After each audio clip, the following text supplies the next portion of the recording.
Hey everybody, and welcome back to Send News, the podcast where we talk all about video games. I'm Brian, your host. I'm Alanah. I'm Caden. Dun, dun, dun, dun. And I was gone too, but I'm back now from my coveted co-host position, Evan Campbell at Darth Burrito. You know what it is. I'm here to talk about video game news. I'm ready. Let's go.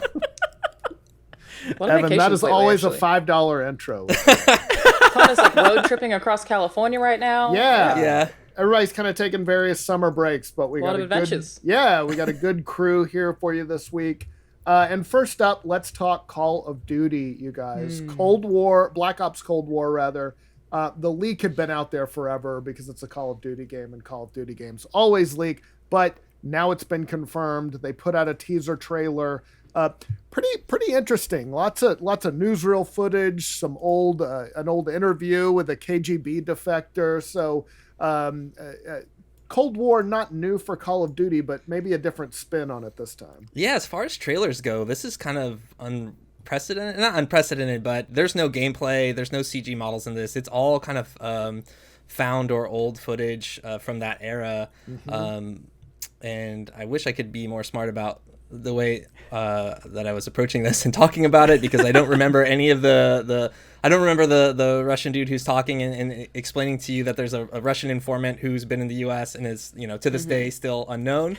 But the way they set up this trailer, where they set up the steps, was like a little too real and close to home, where they're like, there's 3 steps to destabilizing a nation, and it's like destabilization, demoralize them, destabilize them, and then a crisis. And I was like, Yeah, it was really creepy. Yeah, I think Russia's actively doing that right now to the U.S. But I mean, the trailer is still currently unlisted. It doesn't even have 1 million views, which these tend to get that very quickly. And it's it went up yesterday, so still doesn't, and is still unlisted. It's a very interesting approach to this. Yeah, they even titled the video "Know Your History" rather than calling it anything else, and that might be why it doesn't have that 1 million views yet. Because when you see the title "Know Your History," it's just like, nah, I'm good. What if I didn't? I think it's probably mostly because it's unlisted, which is a really interesting choice. But the reception of this seems really positive. I always check what the reception is to a Call of Duty trailer, because some of them have been so negative. But they're currently on 38,000 likes and 971,000 dislikes, so pretty well received. A lot of people saying their marketing team needs a raise, and one of the best teasers they've had in a while. People really like it. I think it's a pretty safe area for them too. I mean, the Cold War, this is classic Black Ops territory.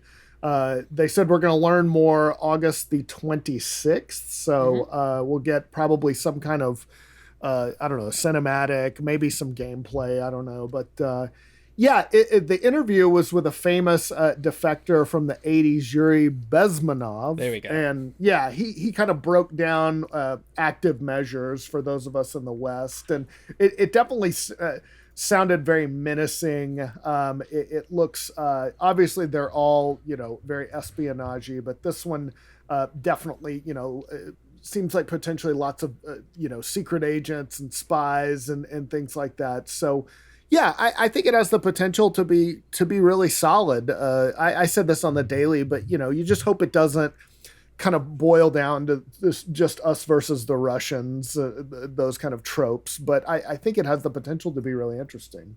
Yeah, I think even if it does, you can explore nuclear warfare in a bunch of really interesting ways. And, be informative about it as well. So there's potential room to make something cool, even if it is black and white, goodies and baddies type stuff. Mm-hmm. We also know Treyarch is working on this, right? Like they came in to help the studio that was formerly working on it. Now they're co-developing, and I think maybe now they're kind of leading on it, from what I understand. They're leading, Yeah. Mm-hmm. Yeah, so that's definitely a return to form. That's the original, Black Ops is their original property. So I think there's good all around there, because there's going to be people with history with Black Ops that also made a game during that era, that cross between that era and present day. So it should be interesting to see. Those campaigns are usually pretty good. I'm excited. We were saying that this morning. I really like the campaigns. One thing that I think could be really interesting about this is Warzone's been so successful. It had 75 million downloads as of this month. There is the potential that Call of Duty is going to be competing with itself more heavily than it has before.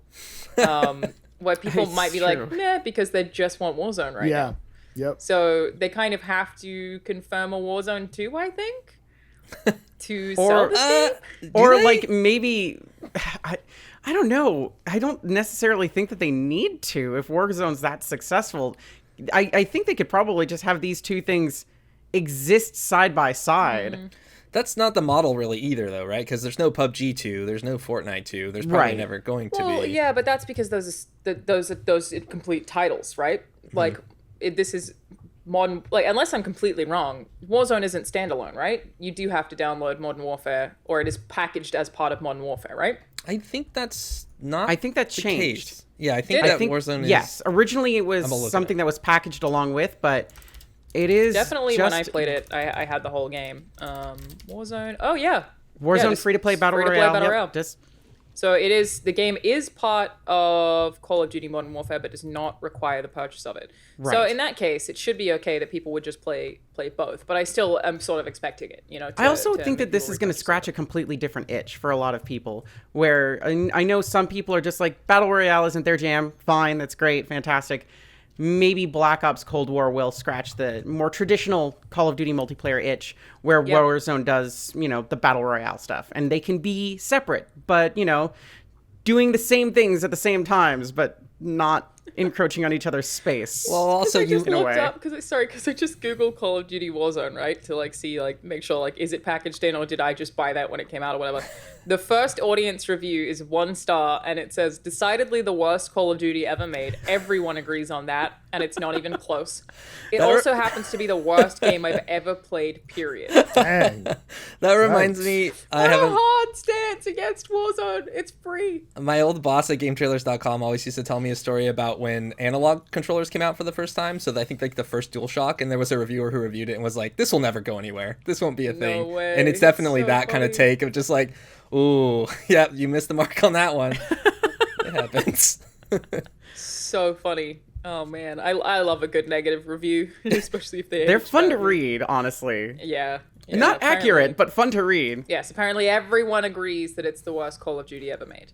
I think also you could see a tie-in where it's like buy Cold War and you're going to get all these sweet cosmetics or different add-ins to Warzone, right? Keep the synergy going. So I think it'll probably be okay. It also feels like maybe it's going for an 80s setting. Has there been an 80s Call of Duty, 80s era? I don't think so. I can't speak greatly to the Call of Duty franchise. I have played a lot of the campaigns, but it's like a thing that flew over my head. But I mean, there was zombies that had an 80s setting. Huge in the but 80s. Aside from zombies, I can't think of anything off the top of my head. One major question for this is it next gen? Yeah. I mean, besides right next to what does the game actually look like, which it will probably look like Call of Duty. Of Duty. I think it's cross-gen. This has to be cross-gen. I would guess so, but we don't know. What's the release date for the next gen consoles going to be, and when is this coming to next gen? Is it a launch title? There's a lot of questions there for sure. The speculation from the stories I read today are saying October because it was a similar Call of Duty game launched in this way. Yeah. That sounds about right. So that makes sense. Yeah, to I me. don't know. I that sounds right, but then the next gen consoles. What are we? I mean, that they probably won't be out until November at the earliest. They're gonna pull a control on you. They're November. gonna they're gonna upsell you on that definitive edition or whatever. And say, probably, wait, you have to have this new next gen version. Yeah. Yep. Mm-hmm. Right. Even though we now have the capability to grandfather you into the better version, we can just make you have the better version, but we can also just make you pay for it too. And you will. You will. We did that. Yeah.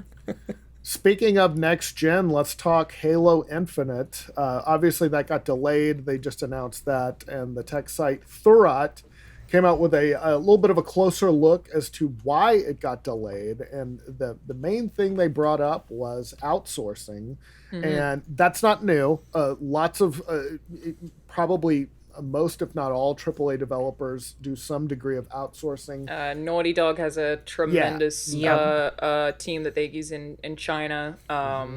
Like Uncharted and Last of Us, both largely built over there. No, I don't want to say majority, but significantly. Yeah, EA does too. Horizon Zero Dawn, outsourced to the same Chinese studio. Yeah, it's a really common thing. It's, I think, almost a discredit to those teams who often work on environment art and character models and stuff like that.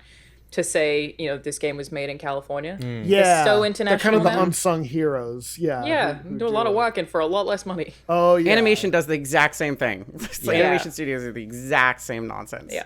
But yeah, in this case, the source for Thorat said that it's maybe more outsourcing in this case than normal, and they alluded to basically communication problems, that there have been headaches for collaboration. So I don't know. Apparently, yeah, some coordination issues. They also talked about there's obviously been some management turnover. Tim Longo, who was creative director, left in August of last year. His replacement was Mary Olson. She left in October, just a few months later. And they've been saying there's no problem, everything's fine. But when you have that happen so close together, it's kind of hard not to believe something might be going on. And the red flags. It's just a lot of change at the top. And then finally, they said that the production of the Halo TV series for Showtime has been a significant distraction for 343, oftentimes apparently taking management's priority instead of focusing on making sure development progress is on the right path to meet its targeted deadline. So lots of stuff going on here. I do want to say my issue with this report is, it starts off by saying, I have been hearing, starting prior to E3 2019, I've been hearing tidbits about the development process. And then it says, it was time to put together the story of everything that I had heard leading up to that reveal. It doesn't say who the sources are. Right. And I always want to say that off the jump. Like, this sounds like it is plausible entirely. But with any kind of leak, who did you hear this from? And when? And why? Well, somebody who doesn't want to lose their job. But generally you can say, like, at least you would mention sources who chose to remain anonymous. Gotcha. Yeah. Mm-hmm. It just seems like a strange approach to that. That's an easy sentence too, and goes a long way, I think. Well, you got to list a source, even if it's just that the source was anonymous. Yeah, what did they I'm say hoping I'm not about missing it. Yeah. Go ahead and look that up. My favorite part of the story is the Showtime thing, because I feel like that could be pretty real. I don't know. We talked about this on the daily, but just, if you have your creative leads on a game who now also have to pay attention to like a massive like television production or like cable production. I don't even know if we use that word anymore to describe shows. But yeah, I think that you could be drawing your lead people who need to make those top level creative decisions. That's like it's like having 2 extra jobs or something. Are we gonna have another problem like we did with Quantum Break, where things just don't really connect the way they should with the game? Probably Quantum Break. I was into that. Well, that was cool. I mean, Quantum Break was supposed to bounce back and forth. I think the Halo show is just a Halo show, right? It's well, not, you say that, but there's when they talk about how much this has influenced their team, there might be some bleed over that's just like, well, this doesn't happen in the game, but it sounds really cool for the TV show. How can we make this reference in the game so that it makes sense? They've tried to do it concurrently, have that cross promotion. This is an interesting one because like even when they announced the Halo delay for, they listed COVID as a site, which I can buy, but also how did you only realize now that it needed to be delayed? 3 weeks before it was sort of the focal point of their July conference. presentation. What happened that they only figured it out this quickly? It makes me think that it was a response to the negative reception that the game got in a lot of cases, which I still stand by. I think it looks great. Not amazing. It's not like I think the graphics are impressive. I keep being like, it looks like Halo. But maybe they hit the panic button and That's what it seems like to me. I just, from the beginning, COVID was always going to delay a bunch of games, again, because of that outsourcing, especially in the massive lockdowns in China that happened through February, where it seemed like a lot of those studios were having trouble working from home. That was always going to have a ripple effect. I just don't know if that's actually what happened here. So they're sourcing on this, on the outsourcing portion of the story. They cite one person familiar with the company's plans. Okay. That's a pretty standard attribution. It's still a source. Yeah. And then later on, they say multiple people familiar with the development efforts behind 343 have described the collaborative effort behind the development as challenging, and significant disagreements internally have become public, with Tim Longo leaving in August. So, yeah. Okay. It's just so weird to me to not have that in the opening paragraph. Yeah. But fair. fair. Yeah, I have just skimmed this. To your point, Alanah, about the reaction to the reception, I think that large companies and game companies in particular tend to move kind of slowly, and that, I think it is a good assumption. I think that's something you see in message boards a lot, but I think we talked about this after the daily, after we finished recording, and I think there's maybe the more cynical in me says there's a version of the story where like they actually already knew they were going to delay it, but you can't have your big showcase conference without Halo, right? Like, what do you have if you take that piece out of that especially showcase? after the May one kind of fell flat? Yes, Yeah. exactly. So you knowingly go into that knowing, okay, we're going to take a hit on this, and we're going to delay it. We're going to announce the delay after the big showcase, and then we have our big showcase, and we get our delay, the time for the devs to work on it too. So I would have done that. That makes sense. Yeah, I mean, makes sense. It might be a little disingenuous, but you also have to assume that they knew if they were planning this to be a launch game with the Xbox Series X, 2020 was always going to be their crunch year. And then, as Alanah said, COVID just comes along and just affects everything. So they might have known about this for a while, that it wasn't going to be ready. They talked about possibly splitting up the campaign and the multiplayer. Yeah. So I think, we could be in for a little wait in 2021. It might not come out like in January. It might be, a little deeper into the year. Would you prefer that they delay the console? I kind of would, because I'm getting nervous about it. We don't have prices yet, and people keep saying still don't have prices. Microsoft is saying it's coming out on time. Sony's saying their box is coming out on time. But with the games getting delayed, I don't know. Maybe it's different, right? Because hardware manufacturing is obviously a lot more. It's like a completely different beast compared to developing a game. But yeah, I'm definitely nervous. I guess for me, the question is like, would the reception be so bad that they would cancel a launch title? Like, extend that budget, not have something to ship their box with? Like, is the reception like?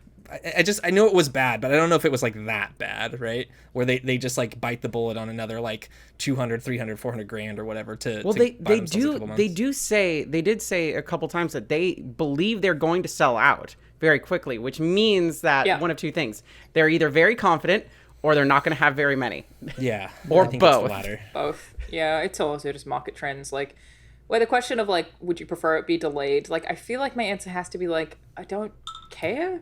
Like, I just make the thing and then I'll get it when you make it. But I of course, the marketing team is going to be like, you guys have to get this out for Black Friday sales and I guess November just in general and December. Like, you have to get this out for the holiday. You can't delay it for Halo. This is obviously a huge blow because now there are only three titles. Which is, massive. PlayStation 5 has 2. I don't think any of them across the board are that impressive. The one I'm the most excited about is Miles Morales. Which actually probably is pretty impressive. But everything else I'm like, I'll definitely play the medium. I really like Bloober Team. Demon Souls remake. It got rated in Korea. It could be coming soon. There you go.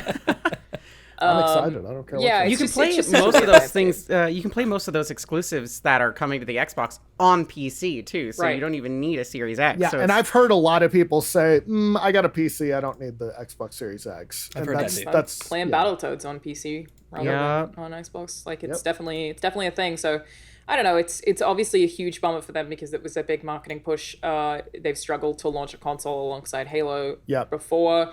It should be in the next 12 months where it comes from like their perspective, like this is a huge blow to them. But as a person who doesn't care about how the fuck you market your console, I'm like, whatever. like yes, I want to play Halo, but I'm not going to be like, huge blow, this is a massive failure, how dare you. I'm like, just make the thing. I appreciate that they noted in the statement that it would be detrimental to the health of their team to get it out on time. Yeah, because that's good. At least implies that they care about They're not that. going to try to kill them to get it out. Right. Yeah. Whether or not that statement is true or not. But yeah, I mean, my main thing I want to say about this article is that I'm not comfortable taking it as fact because I don't know if this is just me and this is a really ignorant thing to say, but I'm not familiar with this website. They're a little bit more obscure. They're tech heavy. We've sourced them before, cited them before, and I don't. They're not the New York Times, but I don't think they're like Yeah, game it's not news like with a z.com. no, the YouTube is lying or anything, but it's also like the sentence, building a new game for a console that has not been announced is quite the challenge and is often why launch titles are sometimes lacking in the graphics department. Yeah. What is this sentence? Right. Yeah, I think it's good to be skeptical of any story like this, and I think there's some that we take on like gut feeling and instinct about like what we know. For the record, I'm skeptical of what 343 themselves said too. Like, Yeah. I'm like, Yeah. I don't know about any of this shit. They're not. I don't know. I do think this does underscore, though, how important this is for Microsoft to get Halo Infinite right, to release that this really, for them, I think needs to be a home run or very close to one, because obviously the Xbox One, I think it finished a lot stronger than it started, but obviously the knock was exclusives, and they seem hell-bent on trying to fix that this time, which I respect. So I think, and if it takes 3 more months, 6 more months, whatever, then yeah, so be it. Mm-hmm. Yeah, for sure. I understand that a lot of people don't feel that way, and we're very excited, and that's a huge bummer. But my stance is always like, I got so many games to play, dude. Right. Yeah, I mean, Ghost of Tsushima getting multiplayer. What? that was so cool. That was so amazing. I'm so hyped for that. And but it's free. Like, it's great. It's going to be a completely different thing. It's awesome. Yeah, it's nuts. But it's also just like, especially where Halo's concerned, with the Master Chief Collection rolling out on PC. Like, again, I get it, but I'm happy with the Halo content that I have right now. It's not like I urgently need a new Halo. And as someone who didn't really fuck with 4 or 5, I was skeptical even going into Infinite, but everything they've shown, again, does look a lot like Halo 1, so for sure appeals to me. But, I just don't feel like any of this needs to be rushed. I'm a smidge worried because, there's always that need to have that one game, that standout title. And even though Miles Morales is not the same length as, say, the PS4 Spider-Man game, it is still a big draw. I mean, Switch had Breath of the Wild. Xbox has no icon for it. It's like, yes, there's going to be exclusive games, but it doesn't have Tetris Effect Connected, Scorn, I think it's called, and the Medium. Checkmate. Yeah, but again, Tetris Effect Connected, still play it on PC.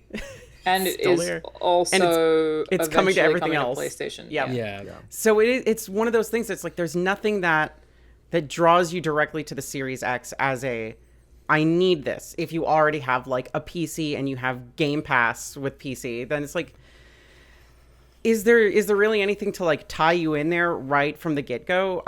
It feels like I've been a early adopter for consoles every single generation since PlayStation 2. I get it launch day, all of them.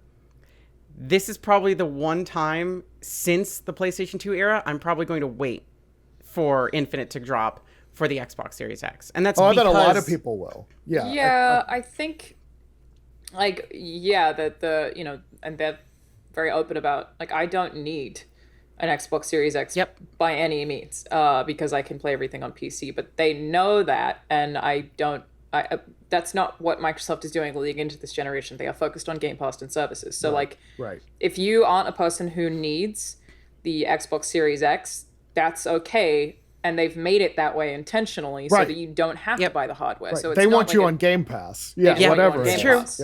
Yeah. Do you have a sufficient Game Pass adapter? Yeah. That's pretty much. That's basically what Which it is is. also going to be your phone really soon. So they're like, they don't fucking Right. care if you buy the box. Like, sure, they want you to, like, also have their hardware, but that's where they make the least amount of money in any case. Unless you have an iPhone. Yes. It doesn't really matter. But the one thing I will say is, like, it is worth noting the reason for someone to buy an Xbox Series X, which, again, if I was looking at it from an outside of the industry perspective, like, maybe I wouldn't, but I always do. Working in the industry, I want everything and I want all the new tech. Same. The selling point is probably the backwards compatibility. So it's getting upgrades to things that you already have. It's getting new hardware that in theory runs everything you already have better, because, I think it is worth pointing out, where both consoles are concerned, that this is the first time that we are getting, in a lot of ways, promises of backwards compatibility, where previously it was like, maybe. Limited. Yeah. Well, we don't know. Or if it was, it was limited, Yeah, so you will still have hundreds of games to play. Yeah, I do like that about this upcoming generation, that they're, especially Microsoft has made it clear, like, you're not just going to start over with a brand new console with 2 games that you bought to play with it. You're going to have most, if not all, your library. I can use my fucking Elites on a new console. I don't have to buy a new controller. I love that. Yep. I still feel like, though, I have an Xbox, the Xbox One X. I feel like that can tide me over for now. You know, definitely. Yeah, I don't know. I mean, I want to, like Alanah kind of said, I want to be on the forefront of that conversation, whatever's happening with the box. If it's whack, I want to know how it's whack and why. I want to experience it for myself. I want to see the UI. I want to know what the loading times are like. Like, I want all that stuff. But that is, of course, like, a hardcore demographic. In a privileged kind of position to be. That's an enthusiast, first adopter. Which I don't think applies to the general market, and it kind of, like, it's so hard to say with some stuff like this, that, like, I always try to think broadly about it. Like, there probably are more people than we think who just want the new hardware just because they want the new hardware. I mean, they'll enjoy complaining about it. Everybody wants that tiny little mini fridge. Yeah, you want to see what that weird tower looks like. Also, buying new hardware is fun. Oh, totally. Like, a new console it's like fun. Got that new console smell. It's amazing. The plastic off. Totally. Spend all those hours downloading updates and getting. I can't wait to play my game. Turn it on tomorrow. I'll be back tomorrow. Yeah, exactly. Sony, though, has made it much more. The PS5, though, they've been much more. No, you have to get a PS5.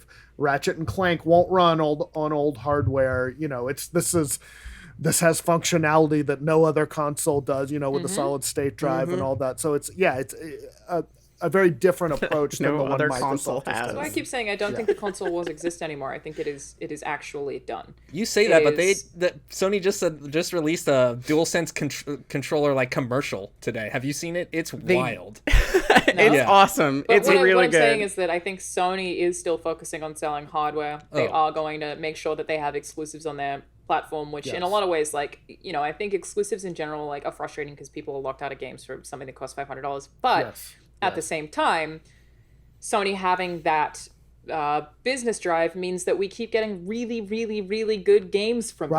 PlayStation games are really good. Like, I ranked my top 5 games of the generation recently, and I think 3 of them were PlayStation exclusives. Yeah. Like, so good. So, despite disliking the exclusive landscape and what it means for gamers, and, like, wishing everyone just had everything, and liking that games like Horizon Zero Dawn and Death Stranding are coming to PC, which means, more people get to play these really cool games and support these studios, and you get more sales. It is also the push that Sony has to keep making amazing single player experiences, which in a lot of cases don't have microtransactions, like God of War. And that apparently they just don't fight them on that. They're like, you don't want microtransactions? Got it. And they just stick to it. So I'm happy for that to exist, despite, also recognizing that what Sony is doing is still very much buy our hardware or you don't get any of that shit. Yeah, they're fighting the last war, which is the one they won. They're gonna keep winning the hardware war. I like have no doubt. Oh yeah, PlayStation 5 will sell better. Like, but you're right. Microsoft wants a completely different thing now. Yeah, I mean, they don't exist. Again, they don't exist anymore. It's 2 companies doing 2 completely different things. Right. Like, maybe the console war exists, but PlayStation is on the battlefield by themselves, like swinging around. Well, just cheering because they all like winning. Like, they're winning. What we've done previously has been hardware sales. That's what a lot of the audience looks at, is like, which one sold more. Right. Yeah, that just doesn't make sense now. Yeah, now it's services and ecosystem. It's all services and ecosystem. So we have to look at Google and we have to look at Amazon and we have to look at companies like that, because Phil has openly said that's who they think that they need to be worried about competing with in the future. And Apple is like, we're competing with digital services. So it's just like this fractured thing where you can't be like, this one sold more than this one, because that it's not the same wall. Well, and if and when Sony rolls out their cloud streaming service, it's going to be on Microsoft's hardware on their back end. I keep forgetting that. They win no matter what. They're sort of like, we don't care who you use. I mean, what is it? They still have PlayStation Now, which they've been trying a little bit. I'm curious to see if PlayStation feels like they need to have a competitor to Game Pass, or if they're not going to care. Because obviously, part of getting you into that ecosystem is making you buy a Plus subscription and PS Now, and getting you into that subscription service too, which is not that dissimilar to Game Pass. So Yeah, I don't know if we're going to see a strategy change from Sony at all, or if they will don't just push stay the same. now almost at all. Like, They No. need to. I don't think so. I mean, it it's has a vertical in the PlayStation Store. Like it's there, right? yeah, but I mean, I feel like they push PlayStation Plus way harder For than sure, they do Oh, push PlayStation Now. I'm gonna look it up on Google Trends. Meanwhile, Xbox is just like, guess what? Game Pass. Game Pass. It's called Game Pass. Have you checked out Game Pass yet? Do you have Game Pass? You can have it on PC. If you don't have an Xbox, you can still play it on PC. Here's Game Pass. I feel like that's more recent though. Yeah, I mean, Google searches for PlayStation Plus versus PlayStation Now. Yeah, people do search for it, but yeah, it's like more than double. Yeah. I think an sounds about updated right. PlayStation Plus could be a competitor to Game Pass, depending on how wild they are. You get 5 so games too. for free now or whatever. But Yeah, it I don't depends know. if they There's need something it. they could do. Right. Yeah. I don't know. And if I don't they think do. they. Yeah, I don't think they think they need it.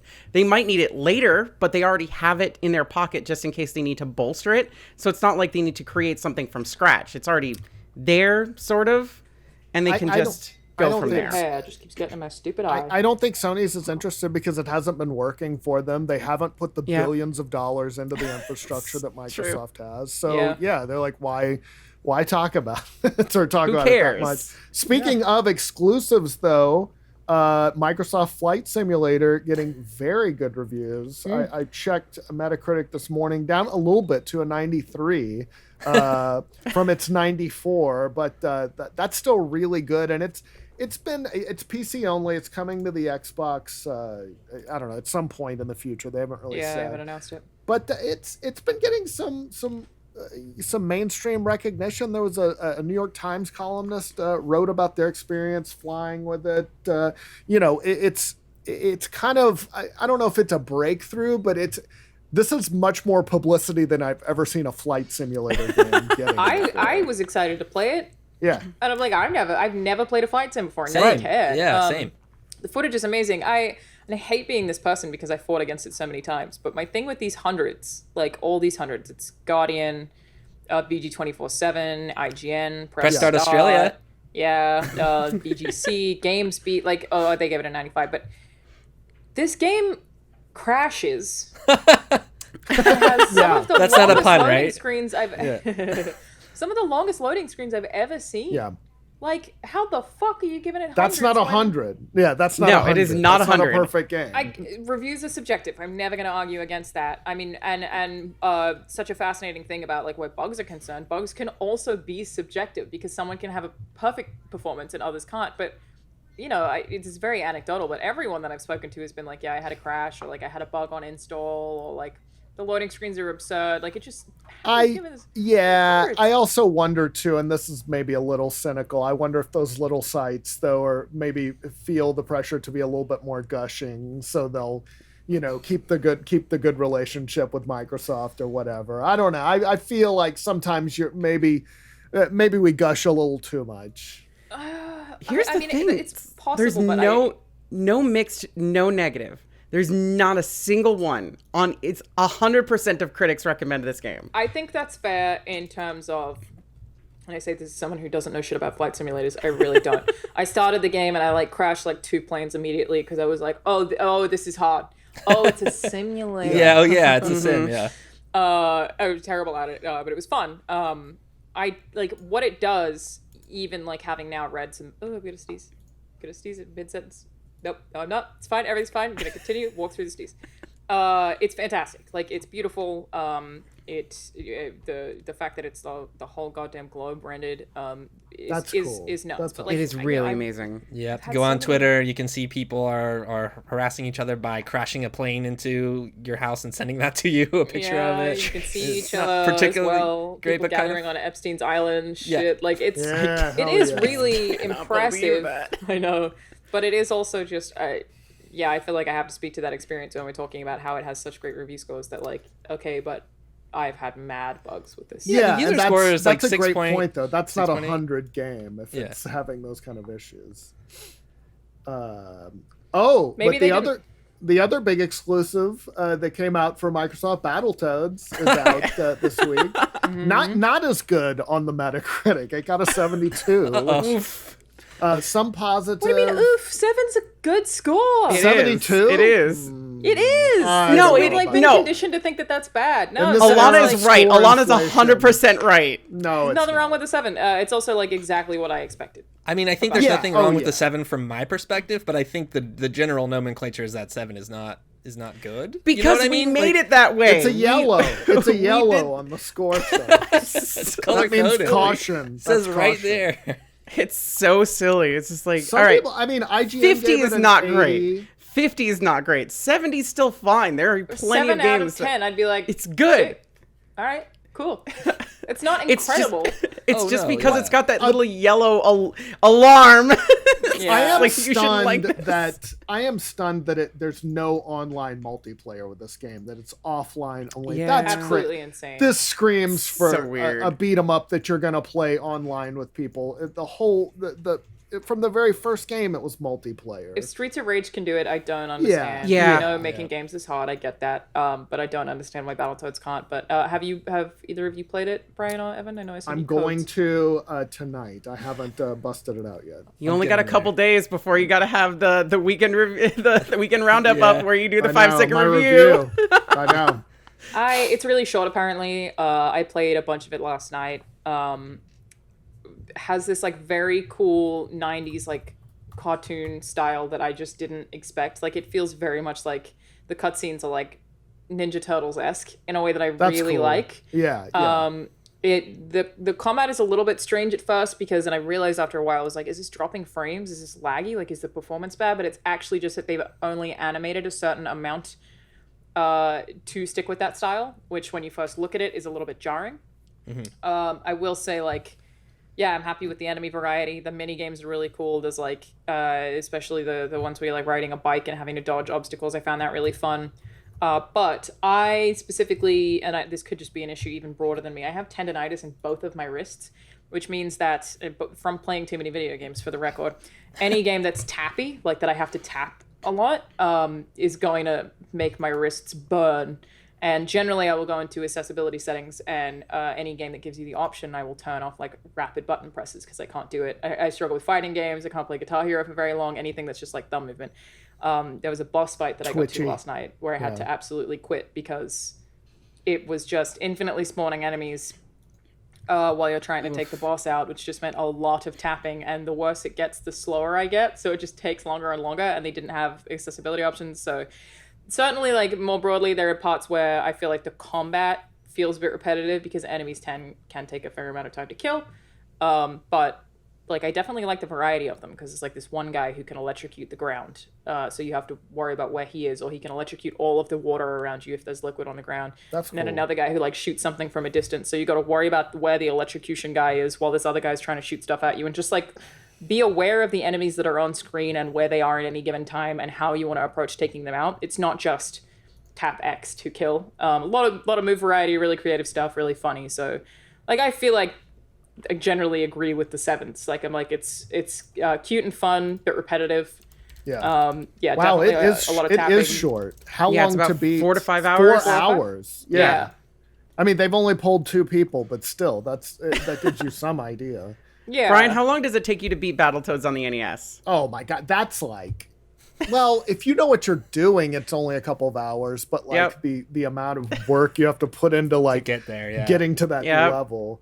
I do think it's cool. I mean, but there's been obviously a ton of nostalgia, and Battletoads is more of a meme than a game, I think, for most younger players. But it's cool. It'll be cool to see if it, how people respond to it. What was the difficulty level like? Because that was the huge.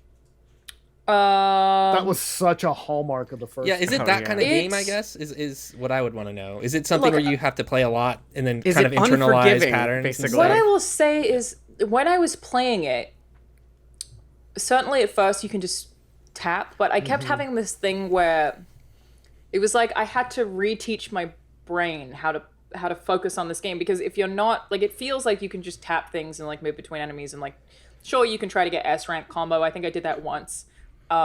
If you want to focus on that, but you could in theory just tap. But there are definitely parts where I was like, I keep not thinking about this correctly, where I very much have to pay a lot of attention to who is on screen, where everyone is, and what their timing is. and how they might be able to approach me based on what their attacks are. So I did die a couple of times, and in all of those instances, it was this moment of that I don't have frequently in video games at all, of being like, oh, I'm not paying enough attention to what I'm looking at. Oh, wow. Whereas like I feel like almost any other game you can like passively get used to combat and just like, you know, even Ghost of Tsushima, like I can still get through that combat when I'm on the phone just fine, even though it's like parries and counters and timing and stances.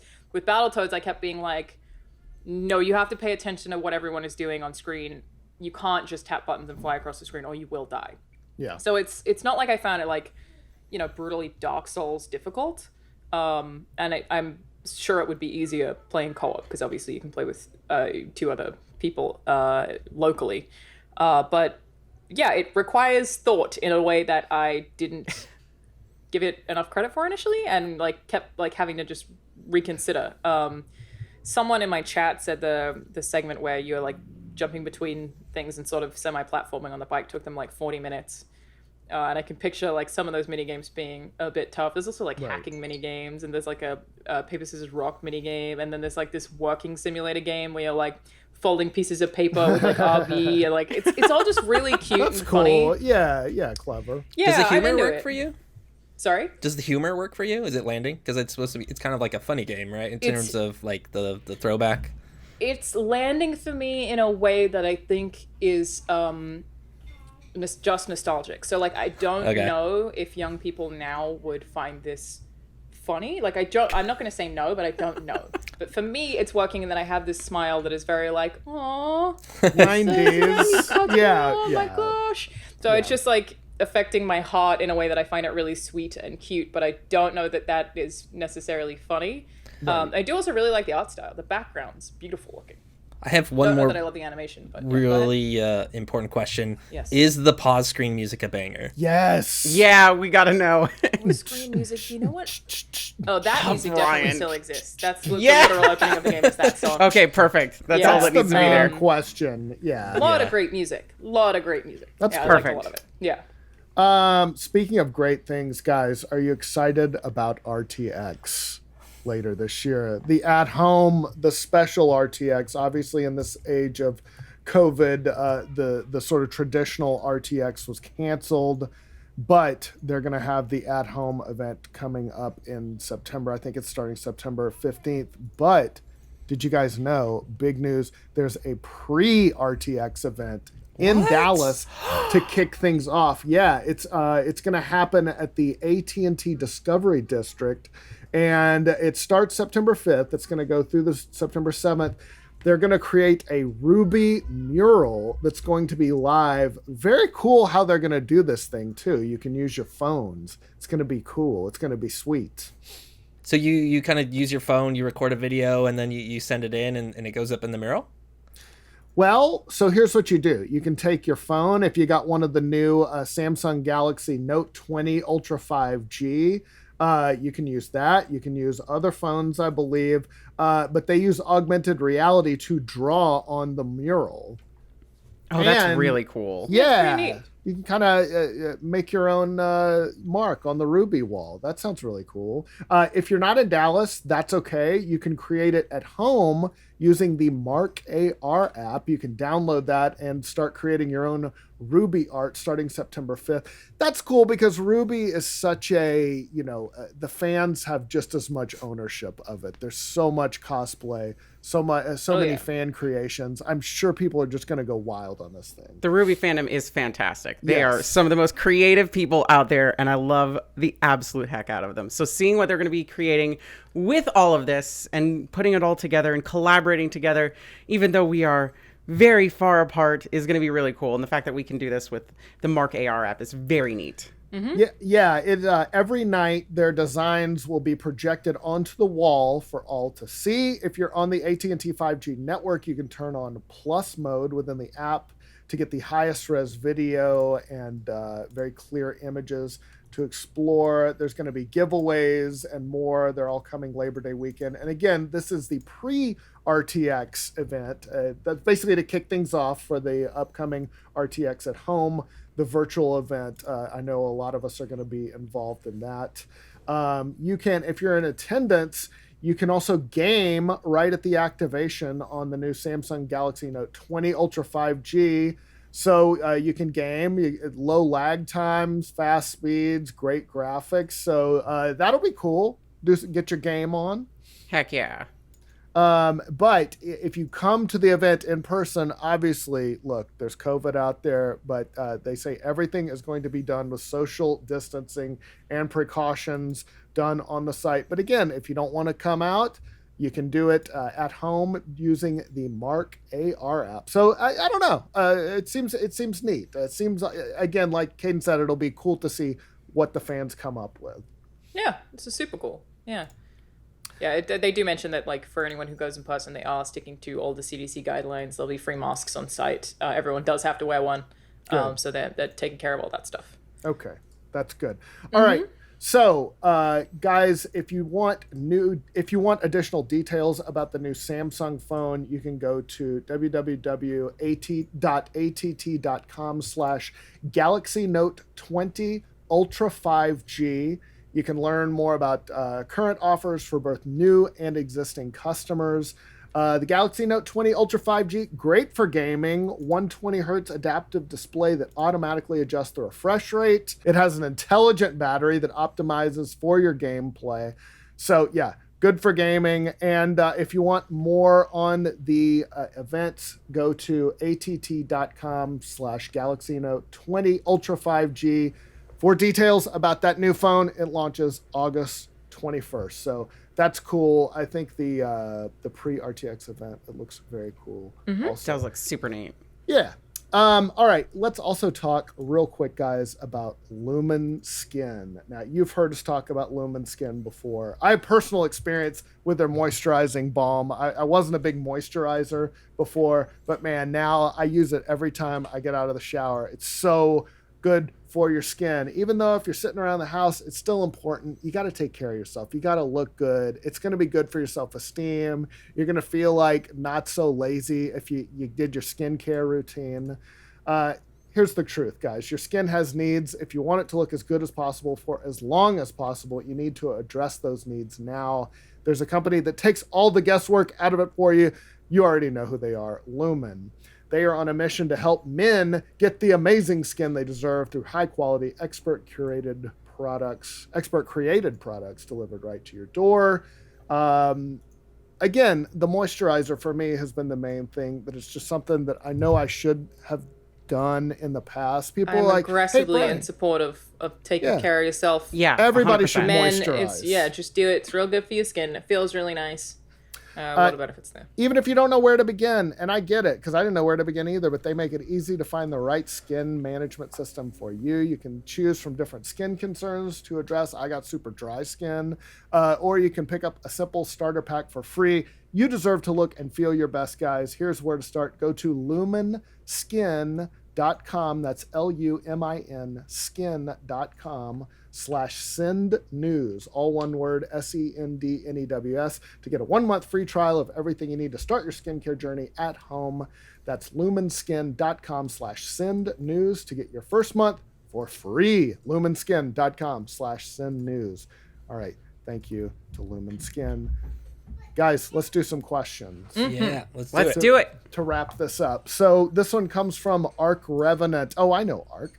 If there is no Halo until well after the Xbox Series X launch, but the Series X drops before the PS5, what is it going to take to lure customers to buy an Xbox Series X over the PS5 this holiday? Pretty good question. I feel like we covered this pretty well, and I think my stance is still nothing. I think that Microsoft would prefer that you get Game Pass than worrying about which piece of hardware you get. Yeah. Yeah. I don't think it's the end of the world for them if you don't buy it immediately. They win if you have a PS5 and a Game Pass account. Like, they win. Yeah, if I had to choose between the two, which, I'm obviously going to get both, again, privilege and enthusiasm, I'd get PS5 for Miles Morales, I think. Yes, I think so. I still like the Xbox Series X. I'm going to get it. It's gonna happen. I will probably wait for Infinite to launch, but if they, if they're just like, by the way, when you buy this, you get X amount of time on Game Pass, and if that time is like 6 months to a year of free Game Pass when you buy an Xbox Series X, that's good. That's pretty tempting. I can't lie. It's pretty tempting. A lot of games. And once it brings you in, then it's just like, I mean, I'm a sucker for Game Pass. Initially, I was just like, well, this kind of seems a little and now I'm an absolute proponent for Game Pass because it's so good. And having an additional year tacked onto what I already have, it's just like, yeah, I'll take it. I mean, I can see them doing it. Yeah. Me, tiny little mini fridge and an extra year Game Pass. Yeah, absolutely. Hell yeah. I also, and you have to keep in mind how huge Microsoft is compared to like Sony or Nintendo. So yeah, if they don't have the quickest launch, it's not going to break the bank for them at all. They're going to be fine. Yeah, they can wait this out. Whereas like Sony or Nintendo, I mean, geez, when the Wii U flopped, there were some lean years for Nintendo. It was getting pretty rough, but Microsoft, yeah, if they have to delay Halo, that's fine. And if they're gonna be fine. It's gonna be and I do think more people will buy PS5s this holiday. I don't think that's even a question. If the barrier to entry is low enough too, if that price point gets pretty low, I think people might adopt. But just in general, new consoles, it's always better to wait. We still don't know the prices, and that bothers me. Well, that's because supposedly Microsoft's waiting for Sony to blink first, and then they're gonna undercut. I want to see that. That's the thing I'm so excited for. I'm so curious if that side of this stuff is true because, you know, I've seen so much bullshit recently about like prices. Like, I've had 2 separate retailers now send me screenshots of prices of next gen consoles, and they were different. And like I said, that one of them was a placeholder, but then, like I was like, well, this said this, probably a placeholder, but it still like got blown out of proportion. And these people were like, oh, like Microsoft paid her as an influencer to like leak this so that Sony would like go above this. And I'm like, is this how you people really think this shit works? They're giving you a lot of credit there. I don't even think that I don't even think that they necessarily, like, I feel like the price points have both already been decided. I don't think they respond to the other one several months later. I think they're just waiting to announce because it's about the marketing and the timing of the marketing. I don't think that they actually do any like, what's place we need to infiltrate PlayStation. What are they doing? You do say that. You say that, but then also during the PlayStation conference, so many moons ago, Xbox details how you share games, and then 10 seconds later, you see Sony's like, "Here's how you share games on PlayStation 4," and they pass the game box back and forth. They do mess with each other. They do mess with each other. Well, but the price seems a little. But that was a joke video in response the price to something. thing is obviously a lot more important. Oh, of course. It takes a lot of like market funny research and effort to figure that stuff out. My green screen is having a fucking field day. Oh wow! Like my chair's half gone. It's now attacking my shirt because it's yellow, and it's also sort of getting rid of some of my eyes. You're like the photo in Back to the Future. You're slowly turning invisible. You are becoming game. Yeah. I'm blending into Call of Duty. Yeah. Moving on, Craig asked another kind of launch question. Since Xbox and PlayStation will each presumably have one more showcase before launch, what other next-gen game announcements are you guys expecting / hoping for? Expecting? I have no idea. Hoping for Banjo 3. Oh. Man, they're working on that. It's not. Yeah, Everwild. I mean, I would love Banjo 3. I feel like I really want Bloodborne 2. I don't know how likely that is. I would also like to know more about like Platinum's upcoming schedule because I think Platinum is currently my favorite developer. Yes. Agreed. Hard agree. Cool stuff. Yeah. Yeah, but generally, like, I just don't know. Like, a lot of it seems so. Whenever we have launch titles, it's like we just don't. We have absolutely no idea. They're never good launch slates. So I'm kind of just like trying to be one step at a time right now, which is like show me more gameplay of the things that I can actually play soon. Don't give me things that are 2 years away. That's the thing. Yeah, launch lineups are notoriously bad. Yeah. For the most part. You usually get one slow. game. Yeah, that's and right. everybody plays that, and then you have a bunch of friends who are just like, no, this one's good too. Yeah. And then you play it, it's like, nah. Launch delays are also crazy common. It's been funny watching YouTubers be like, this is a launch delay, what? The consoles are screwed. This happens every time. Every single time. When you're 18 years old, you've never heard of these before. That's fair. I think, Kaden, I think we talked about Splinter Cell before. There's a Splinter Cell game out there want somewhere. That. But, I mean, they said supposedly the rumors of Splinter Cell was that it was going to come out this year. Now it might come out next year, or it might come out 2022. Even later. Here's my thing with Splinter Cell.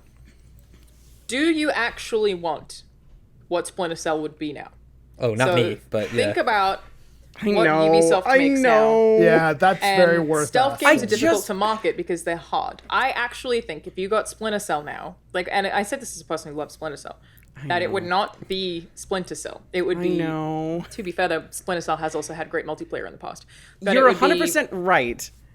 And it would be hurts to hear multiplayer. it. It would be easier because, again, while Watch Dogs does have like cool stealth elements and cool hacking stuff, you wouldn't be getting Splinter Cell. You would be getting 2020 Splinter Cell, which is not the same thing. But I like Sam Fisher. As somebody who deeply loves Metal Gear and Siphon Filter, I could care less what Splinter Cell does, honestly. That's just my old biases taking root, but yeah. Wow, really? Splinter Cell has always just kind of been the I think Xbox Snake and Sam would be version. friends, Evan. Come on. No, they totally would. Yeah, probably. Wasn't there that bit in Ground Zeroes? Was it Ground Zeroes that they have that crossover?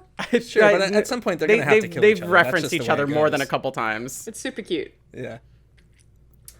Moving Ubisoft on. dev told me Oh, Splinter sorry. Cell was being made like 2 years ago, like Yeah. to my Yeah. face. I now Boom. think they're lying. Like, I straight up think that they said it to me as a red herring. Like they were like, "Yeah, we're working on Splinter Cell," and I was like, "Oh, that's going to be announced at E3," and it was like 2017. And now I think that they were straight up just lying to me to just fake a leak. You got worked. Wow. Okay, moving on. Niall St. John asks, do you think that Cyberpunk is so hyped up that even if it's amazing, people will be disappointed? Related question, do you think that people failing to understand it's a serious RPG and not an FPS will cause disappointment and bad user reviews? Yes, I think there is a danger of being too much hype, but man, it looks good. I don't see how this doesn't deliver. I was skeptical. I was skeptical about Cyberpunk, and I was kind of just like, it can't possibly be any of the things that I'm really hoping it should be or what I want it to be. And then the most recent Night City Wire, I was just like, no, that actually looks exactly like how I wanted it to be. Yeah. And the weapons look fun. The gameplay looks fun. It looks like it's taking itself seriously as an RPG, which, again, very much tied into that. I like those kind of games. It's RPG more so as fuck. Yeah. There's so many first-person shooters. I don't need another first-person shooter. Give me a good, well-written RPG, and then I'm fine. Please. I'm more excited for it now than I have been since it was announced, 400 years ago. I think there's an element to this that is true, though, because I think this happened to Fallout 3 a lot and games that came out after, because the shooting, from taking perspective from that first-person shooter perspective, and then the shooting not quite being that, I do remember there being criticisms about like how the shooting wasn't that good. Yes. And if you're not like that into VATS and you want to play it like a shooter, you can't really, at least in those older versions, it's a little bit harder to do that, and it was like all busted anyway because it's got that Bethesda jank. But Cyberpunk is certainly a more polished first-person shooter than Fallout 3, but I also feel like the shooting for me was fine, and having based on, like, I played 4 hours of it, having based on that, and I would have done this anyway, I'm going to play it more as an RPG and do everything I can to talk my way out of every situation, rather than focusing on the combat. That's cool. Because, I didn't love it, and I didn't experience the melee, but I know a lot of people had issues with that, and they've responded to that saying they're going to change it. So, like, to answer the first part of the question, do I think it's so hyped up that even if it's amazing, people would be disappointed? That's so subjective. I don't feel like, based on my current level of understanding and hype of the game, that I'm going to be disappointed. I feel like I have pretty reasonable understanding of what it is, how big it is. I do think there are parts of the hype that have, like, grown out of their own control, which is really just because the game's changed so many times through the amount of times that we've seen it. So, like, one thing that I brought up repeatedly is, like, you talk about all the NPCs being alive and everything in the world being rendered, but I did see on most occasions groups of NPCs standing together not talking or doing anything. They're just standing there. Or there was one instance where there were these two guys sitting at a table locked in the exact same animation loop at the exact same time. So it's like they don't feel like they're alive, but there are a lot of them on the streets. They all look very different. Like, the diversity even in style was really, really cool to see. But that it doesn't feel like, a city full of alive, real people. And that's, I think, probably the thing that's gotten the most carried away, which I think is because it was a thing they were trying to do and then scaled back on. So it's gotten, like, messed up there. But for the most part, like, no, I think this is a fucking hardcore RPG that I really want, because no matter what, I'm going to be okay with that genre. Yeah. But I always disclose, very biased where Cyberpunk is concerned. I'm hyped as shit. But I do not think I'll be disappointed. And it's CD Projekt Red. Their reputation kind of speaks for itself. They're also very transparent. Yeah. There's going to be a lot of hype, but I also feel like unless it's just a total face flop, I think it's going to, for the most part, live up to it for people. And as for people expecting something different because it's got the first person perspective, I think the way games have gone over the last 10 and 5 years, I think people are used to more and more RPG elements in these kind of games. So I don't think people are going to go in expecting Call of Duty. No. Yeah, I mean, I guess at least they shouldn't. My perspective is from they shouldn't, right? So if you're like that there's this large demographic of like even console gamers that just do that. They just like play Call of Duty, and sometimes they'll see like a new first person shooter, like, oh, I want to dip into this because the CG looks sick. Like this trailer is sick. I want to play this game, and then it's not Call of Duty in terms of the way the weapons play, and then I can see people getting burned out that way. But I think largely, like you're saying, the kind of modernization of like the cross pollination of genres. Really is been happening for like the last decade, and I think people should know what to expect. But like kind of to Alana's point, you should also go in knowing like at the end of the day, this is a video game. It's an open world video game, and it's going to be very mortal in that way. You know, it's not going to be So just it's a video game, and expect video game weird stuff to happen. I mean, even Witcher 3 is not impervious to that. No, Geralt controls like a fucking tank. Oh, the worst. Yeah, there are real issues. And, there are real UI issues was with terrible Witcher. on launch. Like just the like inventory organization was pretty rough. Like totally not perfect. But I do think like where the story is concerned, I both based on the studio and what I've played, and even their refinements from seeing the first demo to playing that same demo, like seeing how they've refined the writing in that period of time, I'm like confident I'm in for a good story with a lot of lore and a very cool world, which is what I want. They've been working on this for years and years. Like forever almost. Yeah, it's been not development helly, but it's taken a while. It's been a minute. This is an interesting one in that I bet you they want to delay it again because they want this game to be perfect. Yes, but at a certain point you can't. Yes. And they also are in a very unique position of having a lot of government funding, where they can do that. Yep. They like where publishing is concerned, they actually don't necessarily have someone being like, you have to get this out this year. I'm sure they're trying to, but I bet you that studio is like, I wish we could push so that we can just make sure this game is 100% perfect. Oh, they are like the sweethearts of Poland, I'm sure. Yeah, they're like one of the biggest exports. Yeah, and they're such a good advertisement for the country, though. They're like, we're making badass games. They gave Obama a copy of The Witcher 2. There's a Witcher 3. There's a Witcher statue. There's a Geralt statue in Poland, right? Yeah. So I hope they get also a cyberpunk one. I believe there is, yeah. Hey, that's smart cool for the government to jump on with them. Yeah. That's who you want to hitch your wagon to, yeah. All right, that's going to do it, guys. For us, that's an hour. So hope you guys have a great week, and we will see you next week. Bye. Of course, the big thing this week everybody is talking about is Halo Infinite being delayed. For shame. Oh my goodness. Yeah. It's like, it's disappointing to say the least, but based off of what they showed, it's definitely the right move, I think. Although they just did hand the win to Sony this fall.